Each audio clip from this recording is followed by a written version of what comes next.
आज शिवरात्रि का दिन है। शिवरात्रि का दिन कुछ विशेष इसलिए भी रखा गया है कि आज के दिन ग्रह नक्षत्रों का कुछ ऐसा योग बनता है कि उस योग के कारण ये जो हम लोग दैनिक पूजा पाठ ये ध्यान करते हैं, उसको ध्यान ही कहिए, पूजा पाठ नहीं, दैनिक ध्यान करते हैं। उस ध्यान में जो अपनी जगी हुई ऊर्जा को हम ऊर्ध्वरेता बनाते हैं, उसका महीने में एक दिन तो शिवरात्रि का दिन आता ही आता है। साल में जो एक दिन ज्योतिषियों के अनुसार, गणित के अनुसार तय किया गया है, उस दिन पृथ्वी की कशिश थोड़ी कम पड़ती है और जो धार्मिक व्यक्ति हैं उनकी ऊर्जा को ऊर्ध्वगामी होने में मदद मिलती है। और कोई नई चीज नहीं है, वही है जो हम ये अपनी ऊर्जा को उठाते हैं, उस ऊर्जा को आज के दिन उठने में बहुत सहायता मिलती है। पूरी रात जिसकी हड्डी, जिन जिन प्राणियों की हड्डी पृथ्वी से लंबवत होती है, समस्त जीवों में अगर कोई प्राणी बुद्धिमान है तो वो है अपनी रीढ़ की हड्डी के कारण। अन्य जानवरों की रीढ़ की हड्डी, पक्षियों की रीढ़ की हड्डी पृथ्वी के पैरेलल होती है। पृथ्वी के पैरेलल समानांतर होने के कारण उनमें बुद्धि की या प्रज्ञा की कमी होती है। बुद्धि तो नहीं कह सकते हैं, प्रज्ञा कह सकते हैं। प्रज्ञा की कमी होती है क्योंकि पैरेलल में पड़ी हुई चीज को समानांतर में जो हमारी रीढ़ की हड्डी पड़ी हुई है अन्य जीव जंतुओं की, तो उसको पृथ्वी बहुत कशिश से अपनी ओर खींचती है। और धीरे धीरे जैसे मनुष्य का विकास होता चला गया तो रीढ़ की हड्डी आदि मानव से लेकर के आज तक सीधी पृथ्वी के लंबवत हो गई है। हालांकि अभी पूरी लंबवत नहीं है, थोड़ी सी धनुष के आकार में कर्व है। जैसे जैसे पीढ़ियां बढ़ती चली जाएंगी, समय बढ़ता चला जाता है, वैसे वैसे रीढ़ की हड्डी जो है ये बिल्कुल लंबवत हो जाएगी। और जिस समय में जाकर के, जिस पीरियड में जाकर के इंसान की रीढ़ की हड्डी बिल्कुल पैरेलल लंबवत हो जाएगी, उस दिन इंसान की IQ कहें, प्रज्ञा कहें, बुद्धि कहें, इसका बहुत विकास हो जाएगा। तो जो भी चीज लंबवत खड़ी होती है उसमें चलने में, चढ़ने में आसानी होती है। आज शिवरात्रि का दिन है। आज के दिन गणित के अनुसार ज्योतिषियों ने, विद्वानों ने ये प्रयोग करके ऋषियों ने देखा है कि आज के दिन जो हमारी कुंडलनी शक्ति हम लोग दैनिक जगाते रहते हैं, वो आज के दिन शीघ्रता से ऊर्ध्वगामी होती है। इसलिए शिवरात्रि का महत्व रखा गया है। पूरी रात लोग भजन कीर्तन करते हैं। भजन कीर्तन तो लौकिक रीति से है, वास्तविकता यह है कि पूरी शिवरात्रि के दिन ध्यान करना चाहिए। और अजपा के द्वारा जो आप लोग जानते हैं उसके द्वारा अपनी शक्ति को रीढ़ की हड्डी में ऊर्ध्वरेता यानी ऊपर ले जाने का प्रयास करना चाहिए। आज के दिन किया गया अनुभव बहुत प्रगाढ़ होता है।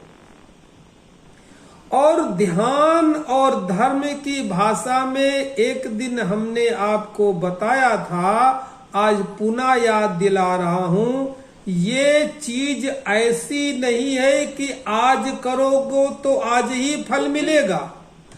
आज भी मिल सकता है, कल भी मिल सकता है, आप खाना खा रहे हो तो भी अनुभव मिल सकता है, बाजार जा रहे हो, ड्यूटी कर रहे हो तो भी कभी घटना घट सकती है, अचानक पता चलेगा कि ऊर्जा ऊपर को उठने लगी। ऐसा नहीं कि ये आप पूरी रात आज जगे, किसी को परिणाम मिलेंगे, किसी को परिणाम नहीं मिलेंगे, फिर मन में कोई दुविधा मत रखिएगा। धर्म के हित में कोई भी किया गया कार्य उसका परिणाम निष्फल नहीं जाता है। हमारी इंसान की बुद्धि कितनी है, चेतना तो बहुत जानती है। अगर आप करके भी छोड़ देंगे तो आज नहीं कल नहीं परसों परिणाम सामने आएंगे। शायद अपनी प्रारंभिक घटना मैंने आपको बताई होगी, आज से करीब 20 तो लगभग वर्ष हो गए होंगे।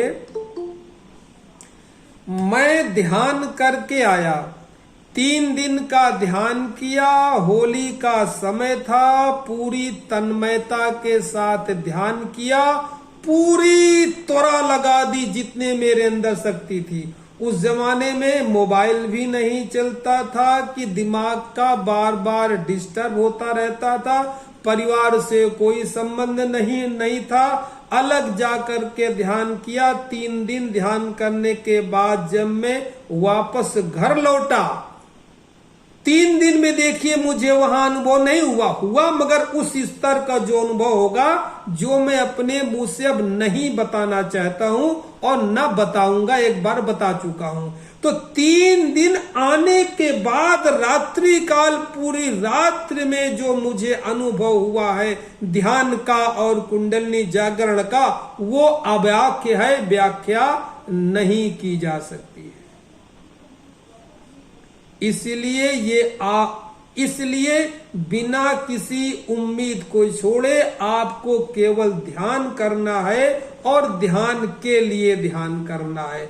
शिवरात्रि का सिर्फ इतना ही अर्थ है कि खगोलीय विज्ञान के द्वारा जैसे हमारे ऋषि मुनि और वैदिक गणितज्ञ ये पता लगा लेते हैं कि उस दिन उस तारीख को सूर्य ग्रहण पड़ेगा या उस दिन उस तारीख को अमावस और पूर्णिमा होगी, और जिस दिन वो कहते हैं पंचांग के अनुसार उसी दिन प्रकृति में घटना घटती है और अमावस पूर्णिमा को समुन्द्र में ज्वार भाटे आने शुरू होते हैं।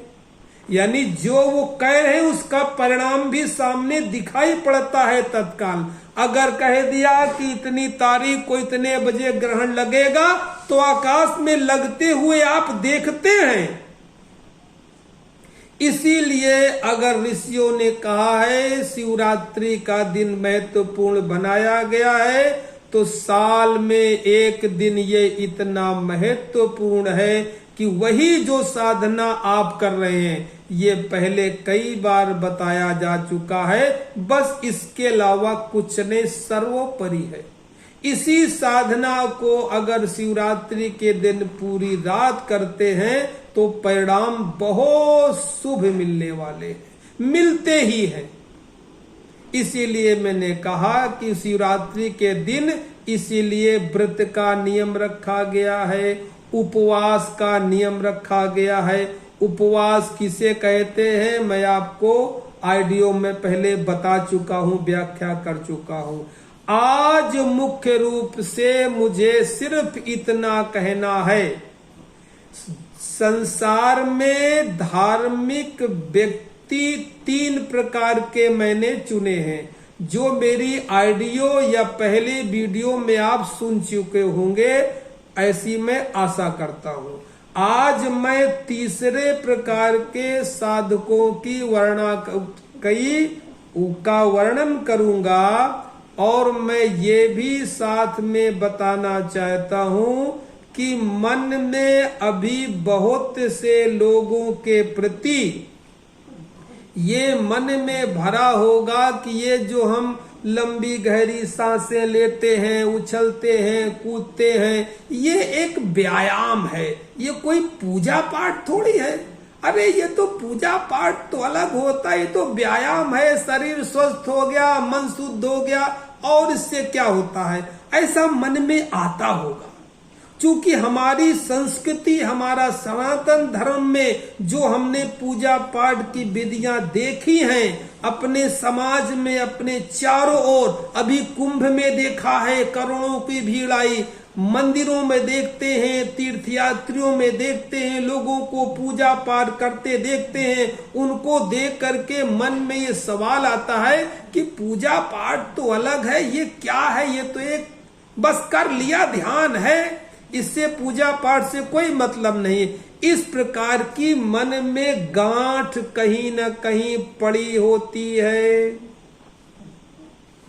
तो उस गांठ को हमें खत्म करना है, उस गांठ को खोलना है, और बहुत शक्ति के साथ खोलना है। अब मैं ये कहने जा रहा हूं, जिसके लिए मैंने आज आपको 1 घंटे पहले बुलाया है, वो इसलिए बुलाया है कि अगर तंत्र के द्वारा साधना की जाती है तो कुंडली जागरण के और ध्यान के जो अनुभव होते हैं शीघ्र होते हैं, अच्छे होते हैं और शीघ्र होते हैं।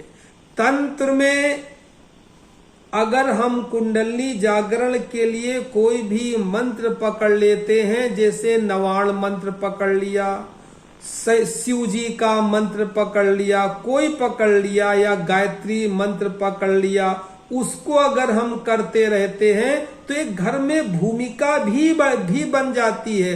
हमारे पत्नी है, बच्चे हैं, मोहल्ले वाले हैं, रिश्तेदार हैं, जब वो देखते हैं कि बैठ कर के ये पूजा पाठ कर रहा तो उसको वो धार्मिक व्यक्ति मानने लगते हैं, और आप भी समझते हैं कि अब मैं पूजा कर रहा हूं। भीतर से बड़ा संतोष मिलता है, आहा आज पूजा कर लिया। और ये लंबी गहरी श्वासों का आना जाना, ये ओंकार, ये सब लगता है तो योग है, चलता रहता है, तो आप इसको अलग मानते हैं। तो अगर आप दैनिक पूजन पाठ में अपने 15-20 मिनट या आधे घंटे का समय, दैनिक पूजा पाठ में 15-20 मिनट या आधे घंटे का समय खर्च करते हैं, उस समय को मैं आपको सदुपयोग करने की विधि बताना चाहता हूं। जो मित्र नहीं करते हैं उनको छोड़िए, जो मित्र ध्यान के साथ घरेलू आम तौर पर पूजा पाठ भी करते हैं, बिना करे उनको संतोष नहीं मिलता है, बस उनके लिए मैंने ये आज बैठक रखी है। तंत्र में अगर समझा जाए तो तंत्र की दुनिया में, तंत्र शास्त्र की दुनिया में 10 महाविद्याएं प्रसिद्ध हैं, जिनमें कमला यानी महालक्ष्मी और काली, ये 2 नाम तो सब लोग जानते हैं। अभी और भी विद्याएं हैं, जैसे कमला, बगला, तारा, छिन्नमस्ता, त्रिपुर भैरवी, मातंगी। उसी में एक देवी का नाम है बगलामुखी देवी, उसको पीताम्बरा भी कहते हैं।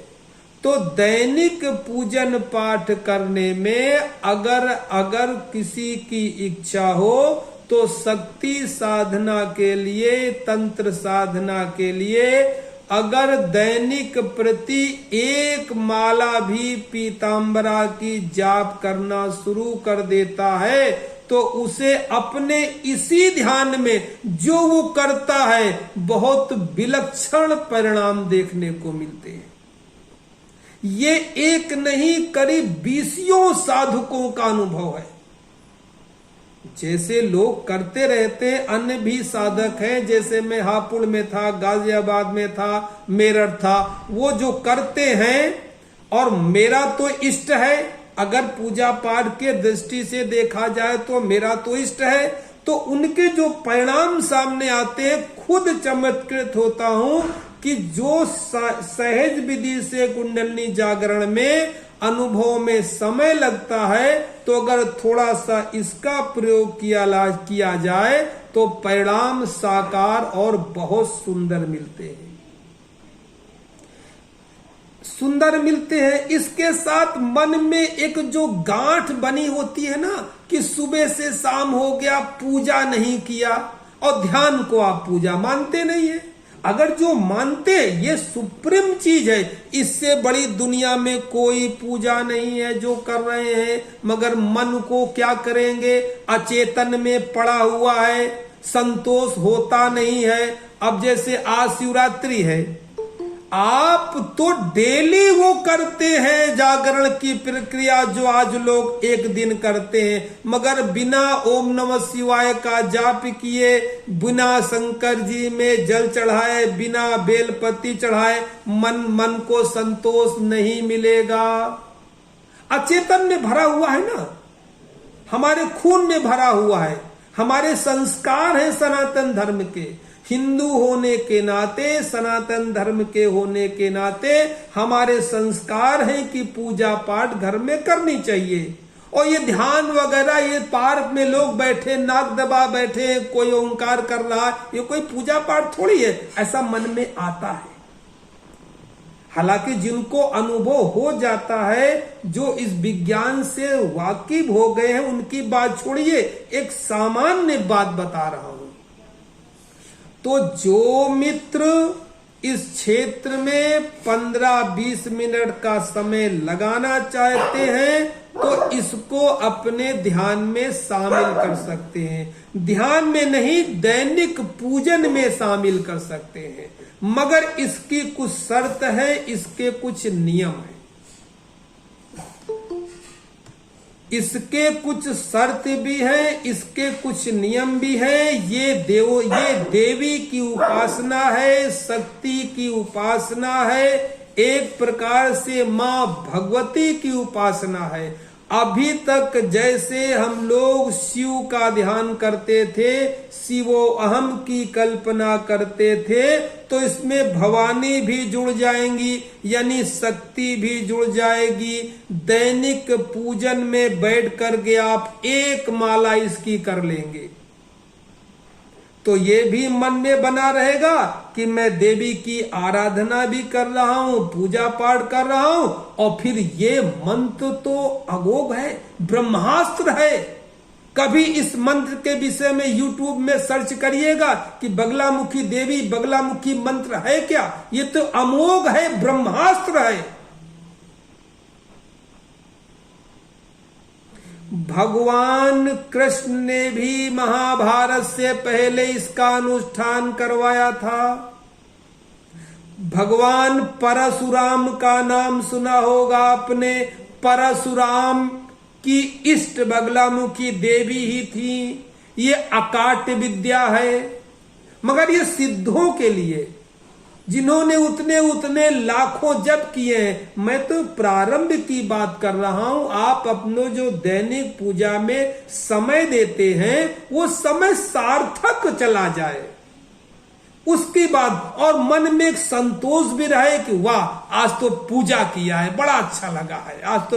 आज भाई कोई त्योहार है, देवी का पूजन कर रहे हैं। और खास करके जब नवरात्रि आती है, तो नवरात्रि तो है ही देवी का, तो नवाण मंत्र थोड़ी करना है, बस यही करना है जाप, यही इष्ट बनाना है, इसी का जाप करना है, इन्हीं देवी की आराधना करनी है। इन देवी का एक काम ये भी है, ये भोग और मोक्ष दोनों एक साथ प्रदान करती है। इन देवी का एक नाम स्वर्णाकर्षण भी है। स्वर्ण आकर्षण भी है। स्वर्ण आकर्षण का मतलब क्या हुआ? संपत्ति को आकर्षित करने वाला, सोने को आकर्षित करने वाला। सोना माने लक्ष्मी, धन, दौलत, संपत्ति, संपत्ति को आकर्षित करने वाला। और एक नाम इनका पीतांबरा, पीतांबरा भी है। एक नाम इनका बगलामुखी देवी भी है। इनका मुख्य काम यह है, ये अनुष्टुप छंद में लिखा गया मंत्र है। ये जिस छंद में दुर्गा सप्तशती के मंत्र लिखे गए हैं, उसी अनुष्टुप छंद में ये मंत्र लिखा गया है। इस मंत्र का विशेष काम होता है शत्रुओं का विनाश करना, नेगेटिव ऊर्जा का विनाश करना और पॉजिटिवनेस लाना, धनात्मकता लाना, आत्मबल बढ़ाना। अब वो नेगेटिव शत्रु किसी भी प्रकार का हो सकता है। इस ब्रह्मांड में जरूरी ही नहीं है, इस ब्रह्मांड में जरूरी ही नहीं है कि शत्रु कोई आपका आदमी हो। शत्रु कोई भी हो सकता है। शत्रु पेड़ पौधे भी हो सकते हैं, शत्रु पक्षी भी हो सकते हैं, शत्रु पशु भी हो सकते हैं, शत्रु विचार भी हो सकते हैं। शत्रु ये भूत प्रकार की जो ये निगेटिव पावर की शक्तियां होती हैं, ये भी हो सकती हैं। आगे चलिए, शत्रु जो आपके अशुभ ग्रह हैं, जन्म कुंडली के अनुसार जो अशुभ ग्रह हैं, वो भी तो शत्रु, उनको शत्रु कहते हैं। शत्रु ग्रह कहते हैं ना, मित्र ग्रह, शत्रु ग्रह, यानी ग्रह भी तो शत्रु हो गए किसी किसी की जन्म पत्री के अनुसार। ये तो ज्योतिष की भाषा है ना, कि वो शत्रु ग्रह उस घर में बैठा है, वो मित्र ग्रह उसमें बैठा है। देखिए शत्रु का शब्द इस्तेमाल हुआ कि नहीं? अक्सर ब्राह्मणों के मुंह से देखा होगा कि शत्रु ग्रह इस घर को देख रहा है, यानी ग्रह भी शत्रु हो गए जो आपके अनुकूल नहीं है। तो किसी प्रकार की जीवन में शत्रुता होगी, दैहिक हो, दैविक हो या भौतिक हो, किसी प्रकार की शत्रुता होगी जीवन में, वो खत्म हो जाएगी और शक्ति बलवान जग जाएगी। जो काम हम लोग हठ योग के द्वारा करते हैं, लंबी गहरी श्वासों लेकर के करते हैं, उससे जो कुंडली की शक्ति जगती है, वही कुंडली की शक्ति भगवती के जाप से भी संभव होती है।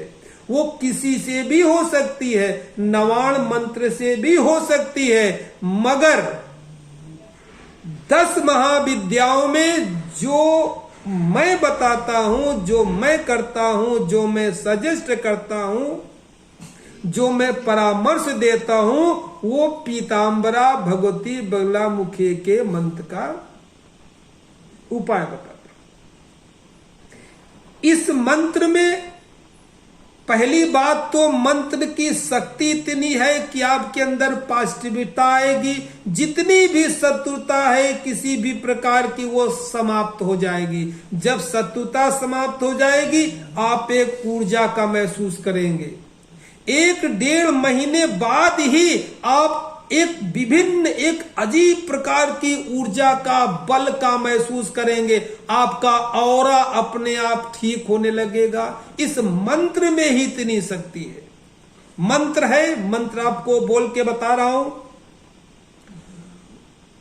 ओम ह्रीं बगलामुखी सर्वदुष्टानां वाचं मुखं पदं स्तंभे जिह्वां कीलय बुद्धिं विनाशे ह्रीं ओम स्वाहा। ये मंत्र अपने मुंह से मात्र इसलिए बताया है कि मैं मान रहा हूं कि आप मुझसे जुड़े हैं। आप भावनाओं से, चित्र से, विचारों से मुझसे जुड़े हैं। मुझसे गुरु शिष्य का नाता है, इसलिए मुंह से बोल करके केवल आपको बताया गया है। पहले बात तो ये ध्यान रखिएगा। अब इस मंत्र का भाव समझिए। 5 तत्व होते हैं। इस मंत्र में शक्ति आती कहां से है, इस मंत्र में इतनी शक्ति आती कहां से है, उसके विषय में थोड़ी चर्चा करूंगा। 5 तत्व होते हैं। 5 तत्व तो सबको मालूम है, बताने की आवश्यकता नहीं है। पृथ्वी, जल, अग्नि, वायु, तेज, ये 5 तत्व जो होते हैं, 5 तत्वों के 5 बीज मंत्र होते हैं, जिनमें उन तत्वों की शक्ति निहित होती है। वो 5 बीज मंत्र जो हैं, जिन्हें बीजाक्षर मंत्र कहते हैं, वो है पांचों के 5 बीज मंत्र हैं। वह हा, ला, रा, ई, म। जैसे कभी पंडित जी आपके यहां हवन कराने आते होंगे तो बेदी बनाते होंगे, बेदी के बीच में एक बीज मंत्र लिखते होंगे, रंग। रा लिख के ऊपर बिंदी लगाते होंगे, चूंकि वहां हवन करना है तो अग्नि देवता की आवश्यकता है, तो अग्नि का बीज मंत्र लिखते होंगे। तो इसी तरह 5 तत्वों के 5 बीज मंत्र हैं, हा, ला, रा, ई, म। 5 बीज मंत्र हो गए। अब ये जो बगलामुखी का अक्षर है, इसको कुछ इस तरह बोलते हैं कि 5 तत्वों के जो बीज मंत्र हैं, उसका उच्चारण एक साथ हो जाए। ओम तो होगा प्रणव, ओम हिलरीम। देखिए, हा, ला, रा, ई, म सब आ गया। ओम, ये हो गया प्रणव। ओम हिलरीम। एक ही शब्द में 5 आने, हिलरीम, हिलरीम। कुछ लोग इसका भी केवल जप करते हैं, हिलरीम, हिलरीम। ये हो गया बीज मंत्र। अब आता है ओम हिलरीम बगलामुखी सर्वदुष्टानाम।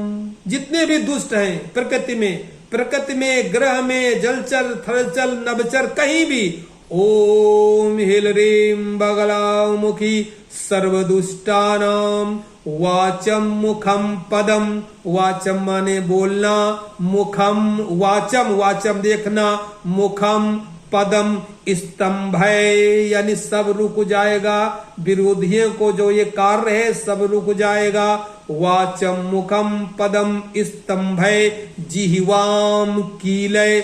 जो आपके विरोधी होंगे, कोई भी हो सकता है, ग्रह, नक्षत्र, इंसान, आदमी, पुरुष, कोई भी, जलथर, नभचर, कोई भी हो सकता है। ओम हिलरीम बगलामुखी सर्वदुष्टानाम वाचम मुखम पदम स्तंभय जिह्वाम कीलय बुद्धिम विनाशय हिलरीम ओम स्वाहा। यानी जो आपके सामने आएगा, आपका विरोधी जब खड़ा होगा तो उसकी बुद्धि काम नहीं करेगी, बुद्धि का विनाश हो जाएगा। अब बस इतना मंत्र है, ये 36 अक्षर का मंत्र है। पूर्ण अनुष्ठान तो इसका होता है जब 36 लाख अनुष्ठान किए जाएं, तब इसका पुनश्चरण होता है। तो पुनश्चरण से हमारा कोई संबंध नहीं है, न हमें करवाना है। हमें तो जो दैनिक आप पूजन पाठ घर में करते हैं, उसमें इस वास्तविकता को जोड़ना है कि 1 घंटे, आधे घंटे, 45 मिनट जो आप करें, तो देवी की स्थापना करके इसका पूजन करें और ध्यान सुबह शाम कर ही रहे। तो इससे तो महाभवानी शक्ति जगेगी। शिव शक्ति 2 है ना, तो शिव की उपासना तो आप कर ही रहे हैं, शिव होम की साधना, बची शक्ति। जब दिन में एक बार इसका जाप कर लेंगे तो शक्ति जगेगी, शक्ति संरक्षित होकर के पड़ी रहेगी। फिर जब शाम को या कभी ध्यान करेंगे तो वही शक्ति जो हम लंबी गहरी प्राणवायु के द्वारा जगाते हैं उस पे भरोसा कम होता है, क्योंकि अभी ज्ञान नहीं, अनुभव नहीं है, इसीलिए तो हम लंबी गहरी सांसें करते नहीं है। अगर लंबी गहरी श्वास आप ताकत से कर लेते तो मैं इसके करने के लिए कहता ही नहीं। अब जब आप इस मंत्र का जाप करेंगे तो भीतर जो एक क्रांति पैदा होगी, भीतर जो एक रोमांच पैदा होगा, तो आप महसूस करेंगे कि शक्ति जगी है। जब शक्ति जग गई मूलाधार के अंदर तो उसको उत्थान करना कैसे, ऊपर ले जाना है, कैसे चक्रों में इस शक्ति की विद्युत को प्रवाहित करना है, वो सब आप जानते हैं।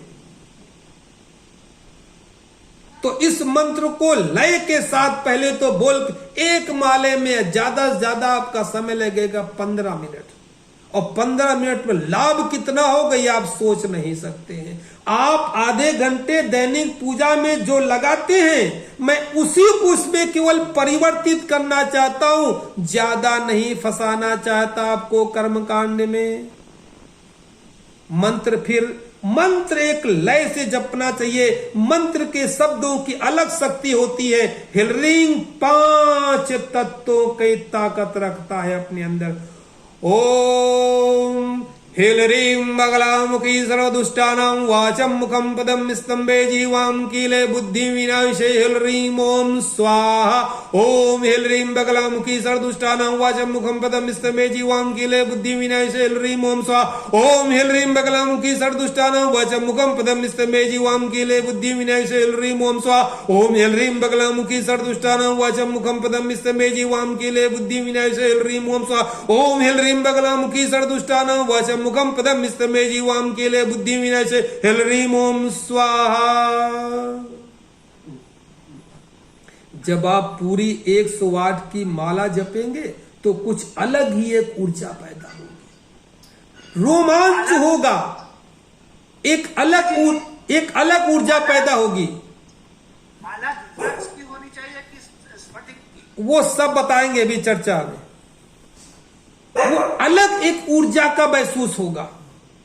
अब थोड़ा सावधानी बरतनी पड़ेगी, क्योंकि हम बहुत ऊंची श्रेणी से, जिसका हमें भरोसा नहीं है, अभी विश्वास नहीं है, तो एक पायदान हम नीचे उतर रहे हैं, हम उल्टा चलने का प्रयास कर रहे हैं। हालांकि उस साधना से बड़ी कोई साधना नहीं है, मगर सनातन धर्म के अंदर है। खून हिंदू का है, सनातन धर्म का है, मस्तिष्क में संस्कारों में पला हुआ है कि दैनिक कुछ न कुछ पूजा पाठ करनी चाहिए, बिना उसके अपने को अधूरा समझते हैं। इसलिए आपको यहां उतार कर ला रहे हैं एक सीढ़ी नीचे से।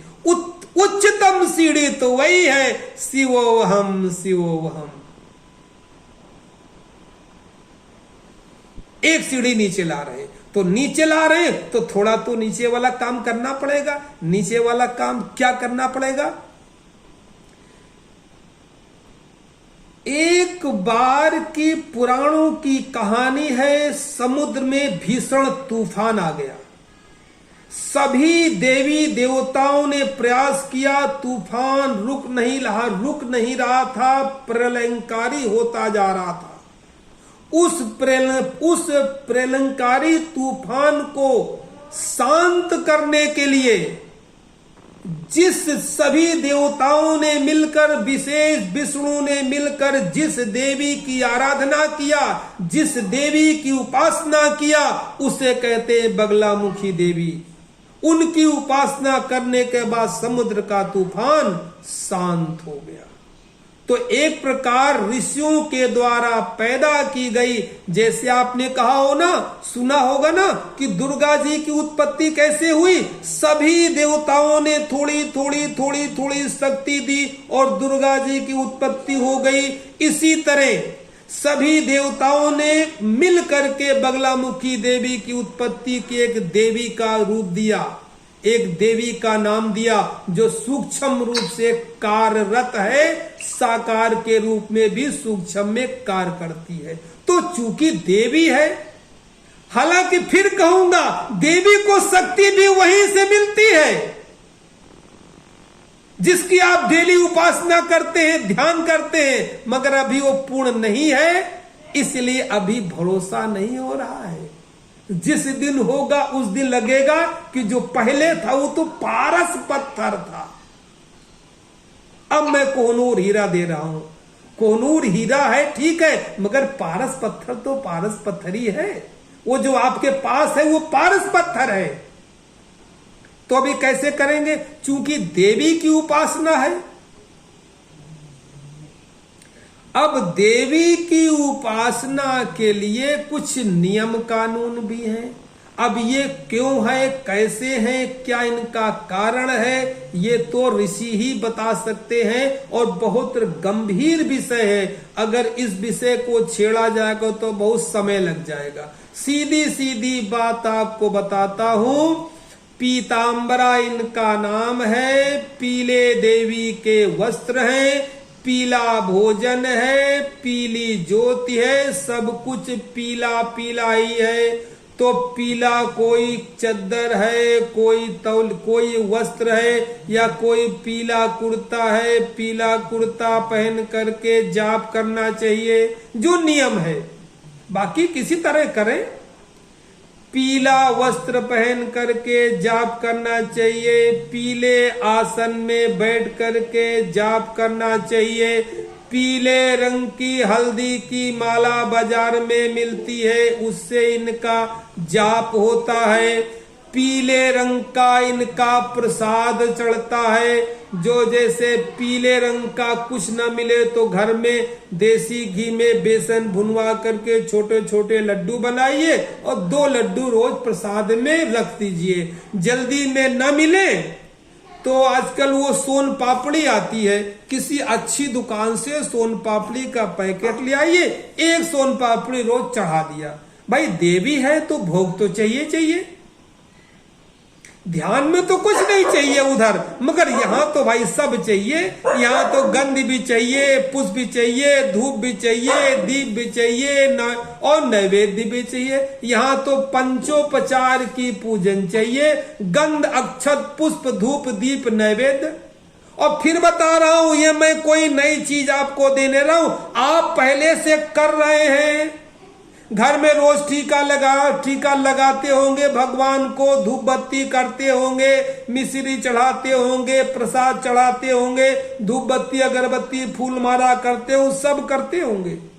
उसका मैं पॉजिटिव रूप देना चाहता हूं। ये मत कहिएगा कि मैंने आपको पूजन पाठ में फंसा दिया। कहां एक पायदान की बात कर रही थी ऊपर ब्रह्म की, और कहा मैं एक पायदान नीचे ले आया। मैं नीचे नहीं लाया हूं, आपकी जो दैनिक पूजा पाठ है उसमें जोड़ करके उस समय का सदुपयोग करना चाहता हूं, बस। अगर इच्छा है, अगर समय लगाते हैं तो, और पूजन पाठ नहीं करते तब तो केवल ध्यान करते रहिए, पर्याप्त है। अगर मन में संतोष है, भरोसा है, यकीन है, तब तो करते रहिए, उसी में क्रांति। उससे बड़ी तो कोई चीज है ही नहीं। स्वयं शंकर ने पार्वती जी को वही बताया है अमर कथा में। कई बार जब शंकर पार्वती जी का संवाद होता है तो शंकर जी पार्वती जी को क्या कहते हैं, कई बार आप लोगों को बताया है। पार्वती जी पूछती हैं कि हम पूजा किसकी करें, तो शंकर जी कहते हैं, महादेव कहे निर्वाणी,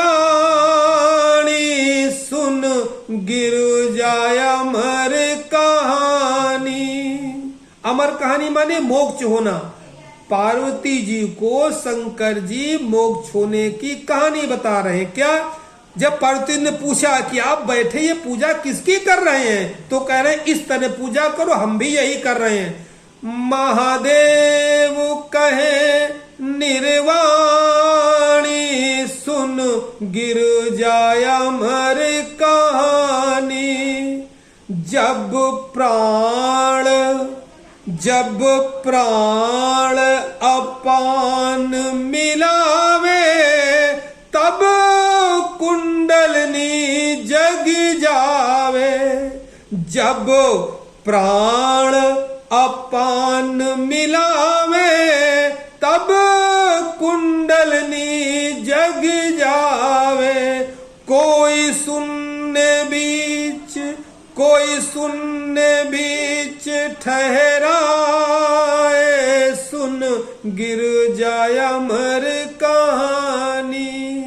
ये तो आप डेली करते हैं, गूगल मीट में बैठ के जो सब लोग करते हैं, डेली तो इसी को करते हैं। अब भरोसा इस जन्म में आए, साल भर में आए, या इस जन्म में आए, अगले जन्म में आए, देखा जाएगा। जितना करेंगे उतना फल मिलेगा। अब तो मैं पार्वती जी की उपासना केवल बता रहा हूं।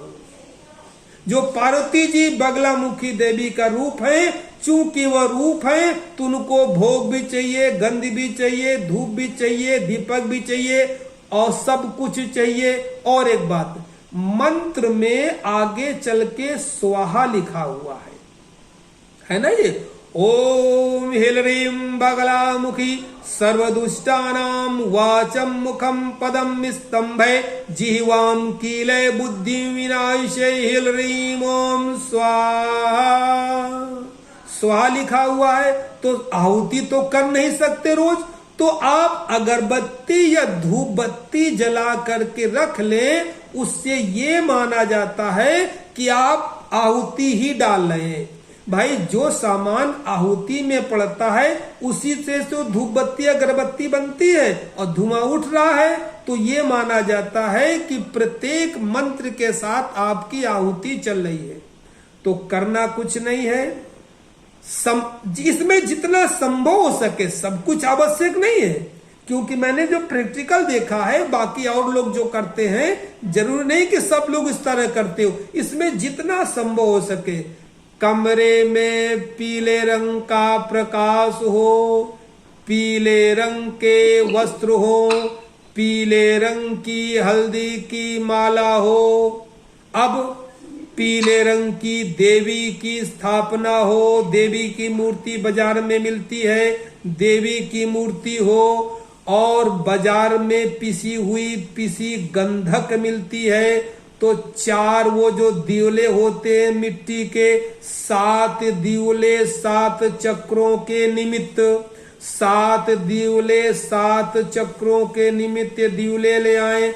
अपनी पूजन की अलमारी में एक पीले रंग का कपड़ा बिछा दें और 7 दिवले वहां रख दें। 7 दिवलों में पिसी हुई गंधक भर दें।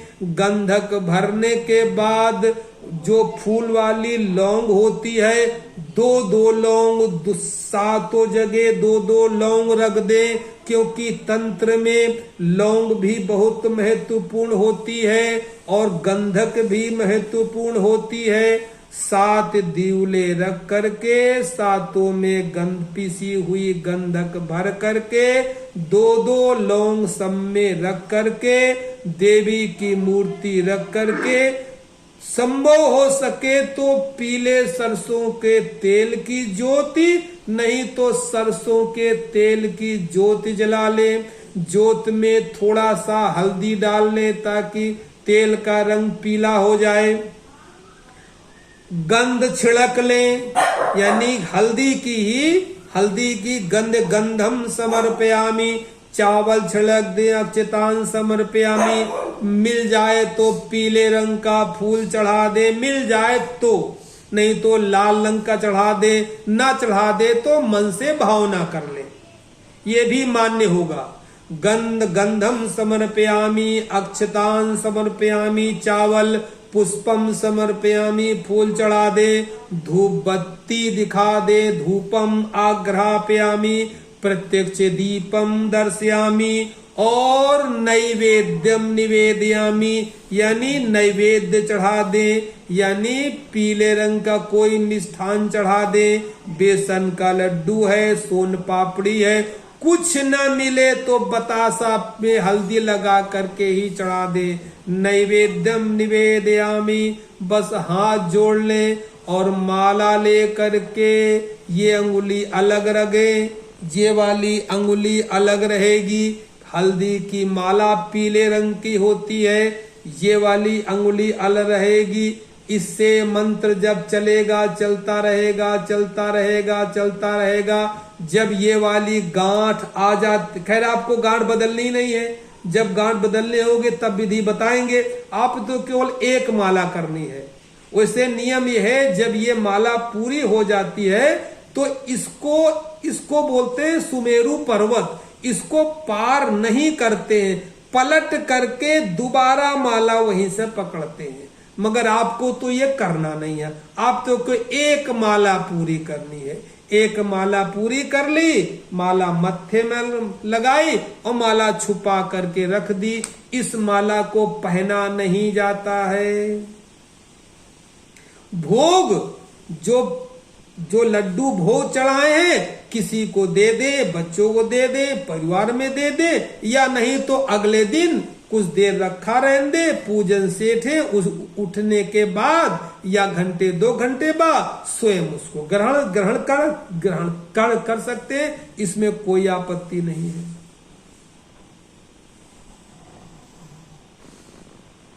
इतना केवल हमें बताना था कि जो आप पूजा पाठ का समय रखते हैं और अगर गंभीरता से इसका अध्ययन करेंगे तो बगलामुखी देवी भी कुंडलनी जागरण की ही शक्ति प्रदान करती है।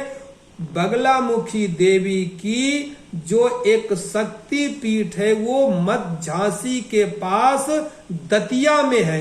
दतिया में गुरुजी के पुस्तक का एक पृष्ठ लिखा हुआ है। उस पृष्ठ को मैं आपको व्हाट्सएप पे भेज दूंगा, जिससे आपका